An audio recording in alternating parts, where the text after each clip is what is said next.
নিজের ইমানি দায়িত্ব অনুযায়ী পরিবেশ এবং পরিস্থিতির আলোকে কিছু কথা বলে নেওয়া জরুরি মনে করছি।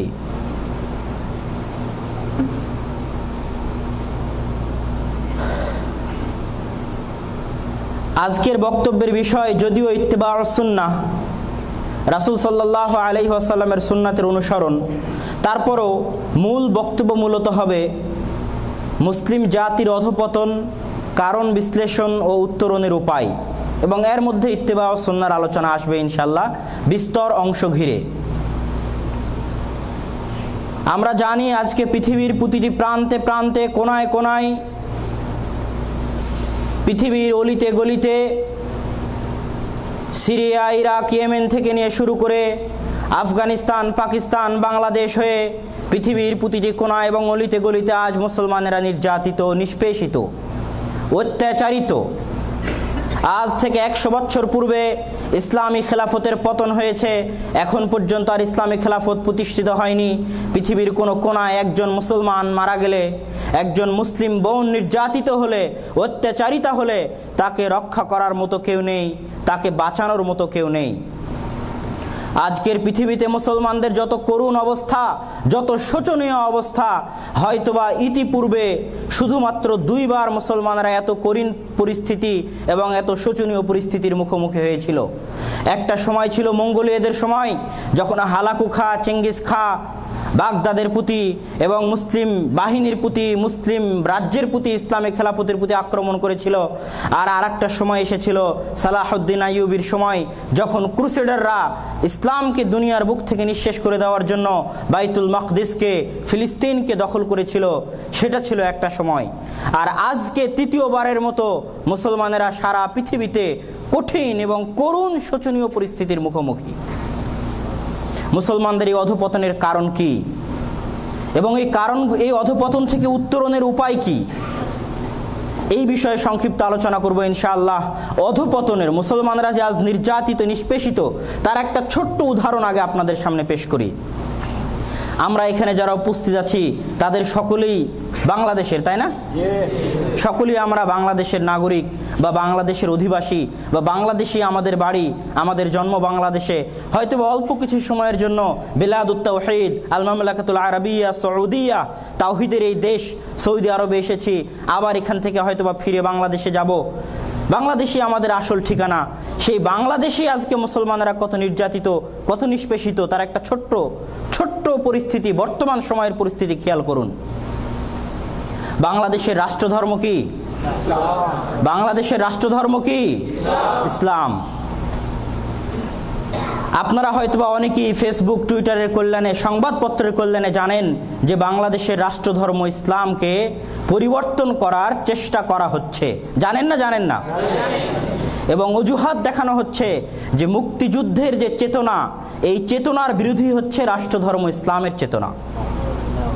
অথচ সারা বাংলাদেশে কত পার্সেন্ট মুসলমান বসবাস করে? 90% মুসলমান বসবাস করে, 95% মুসলমান বসবাস করে। প্রত্যেক মুসলমানের অন্তরে হচ্ছে ইসলাম। নিজের দেশে আপনি পরাধীন। কিভাবে পরাধীন আমি আপনাকে দেখাচ্ছি। 1947 সালে যখন মিস্টার জিন্না এবং মিস্টার গান্ধী ভারতকে ভাগ করছিল, ভারত উপমহাদেশকে, তখন মিস্টার গান্ধী বলেছিল ভারতকে ভাগ করা হবে না। আমাদের প্রথম পরিচয় হচ্ছে উই আর ইন্ডিয়ান, আমরা ইন্ডিয়ান।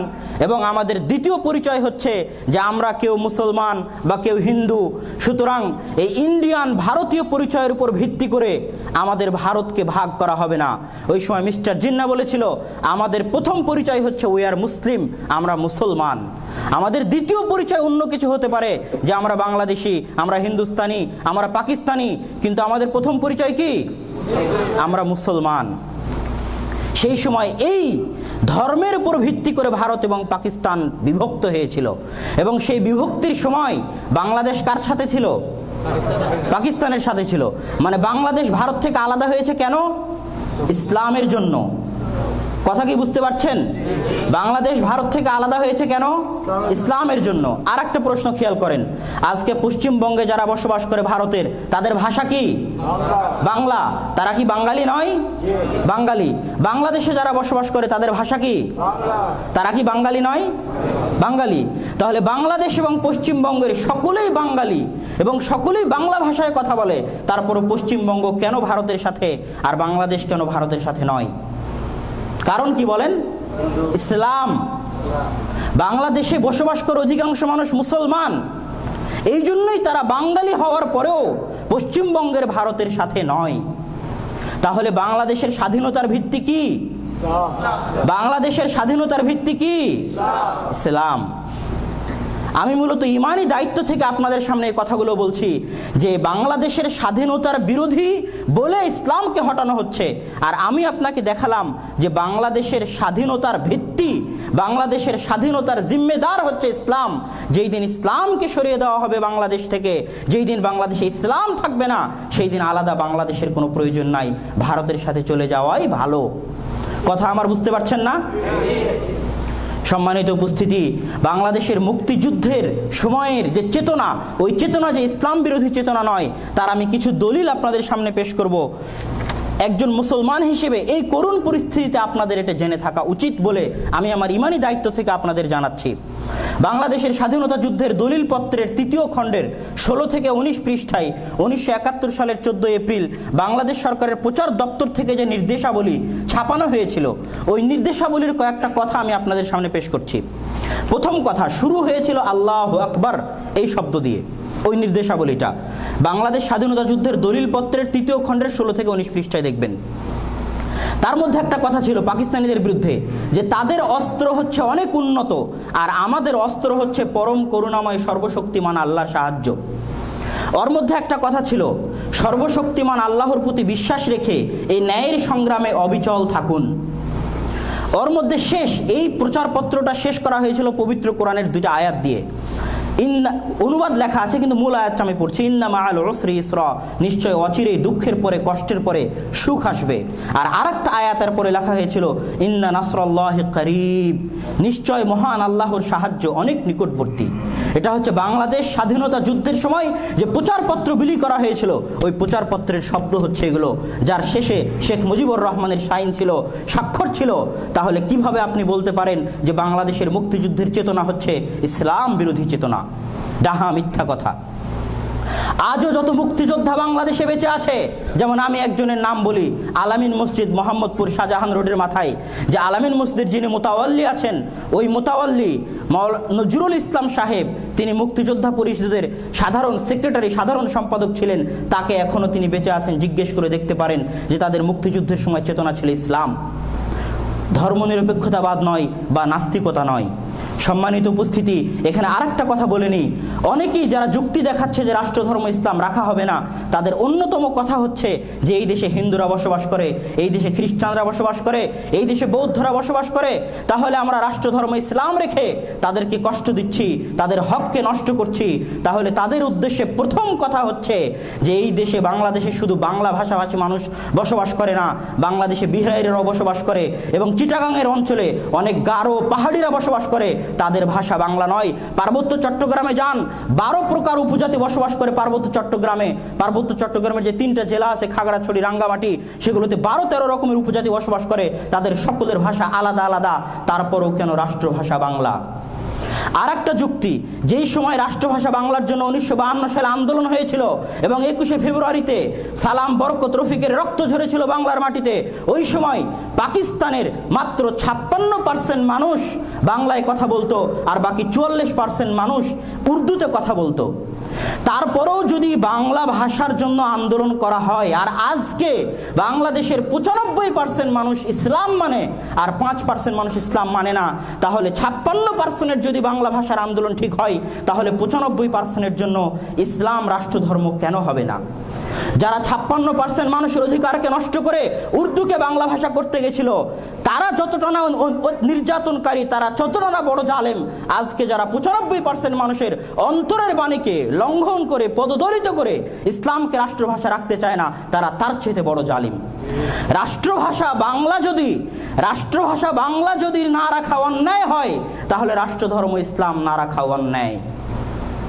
রাষ্ট্রধর্ম বাংলা, যেই যুক্তিতে রাষ্ট্রভাষা বাংলা হয়েছে, একই যুক্তিতে বাংলাদেশের রাষ্ট্রধর্ম হবে ইসলাম। সম্মানিত উপস্থিতি, এই পর্যায়ে আমি আপনাদের সামনে আরও কয়েকটা কথা বলে আমার এই বিষয়ে যে মুসলমানরা কত কঠিন পরিস্থিতির মুখোমুখি, এটা একটা কঠিন পরিস্থিতি আমি আপনাদের সামনে পেশ করছি, এবং এ থেকে উত্তরণের উপায় হিসেবে ইত্তেবা' সুন্নাহর আলোচনা আসবে ইনশাআল্লাহ। বাংলাদেশের মানুষের রক্তের সাথে যে ইসলাম মিশে আছে তার কয়েকটা উদাহরণ দেখুন। বাংলাদেশে পহেলা বৈশাখ হয়, বাংলাদেশে 16ই ডিসেম্বর উদযাপন হয়, বাংলাদেশে 21শে ফেব্রুয়ারি উদযাপন হয়, 31st নাইট উদযাপন হয়। আমি আপনাদেরকে উদ্দেশ্য করে বলতে চাই, বা যারা আমার বক্তব্য শুনছে তাদেরকে উদ্দেশ্য করে বলতে চাই, যে পহেলা বৈশাখের দিন, 31st নাইটের দিন, 14ই ফেব্রুয়ারির দিন, 16ই ডিসেম্বরের দিন, 21শে ফেব্রুয়ারির দিন কয়জন মানুষ নিজের জীবনকে বাজি রেখে ঢাকাকে ফাঁকা করে নিজের বাড়িতে ফিরে যায়? কয়জন মানুষ ফিরে যায়? কিন্তু যখন ঈদুল ফিতর আসে, যখন ঈদুল আজহা আসে, তখন ঢাকা ফাঁকা হয়ে যায়। হাজার হাজার মানুষ, লক্ষ লক্ষ মানুষ নিজের জীবনকে বাজি রেখে হলো বাড়িতে ফিরতে চায়। কেন? ইসলাম, তাদের রক্তের সাথে মিশে আছে ইসলাম। তাই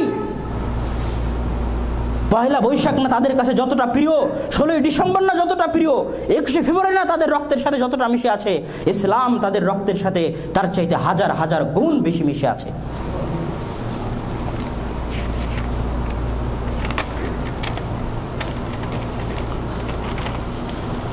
আজকে আমি আপনাদের সামনে যে রাষ্ট্রধর্ম ইসলাম, বাংলাদেশের স্বাধীনতার ভিত্তি ইসলাম, এই বিষয়ে আমি কয়েকটা যুক্তি বলেছি। তার সারমর্ম হচ্ছে যে বাংলাদেশের স্বাধীনতার ভিত্তি ইসলাম। যদি ইসলাম না থাকতো তাহলে 1947 সালে বাংলাদেশ ভারতের সাথেই থাকতো, পাকিস্তানের সাথে যেত না। আজও পশ্চিমবঙ্গের মানুষ বাঙালি হওয়া, বাংলা ভাষা হওয়ার পরেও, আমরাও বাঙালি, বাংলা ভাষা হওয়ার পর ভারতের সাথে নাই কেন? আমরা মুসলমান তাই। সুতরাং বাংলাদেশের স্বাধীনতার ভিত্তি ইসলাম, আর বাংলাদেশের মানুষের রক্তের সাথে মিশে আছে ইসলাম। এই কঠিন পরিস্থিতিতে আমাদেরকে অবশ্যই পরস্পরের মাঝে আলোচনা, পর্যালোচনা এবং সজাগ হতে হবে, এবং পরস্পরের মাঝে এই বিষয়ে আলোচনা হতে হবে যে আমরা আমাদের দেশে রাষ্ট্রধর্ম ইসলাম চাই, এবং থাকতেই হবে রাষ্ট্রধর্ম ইসলাম।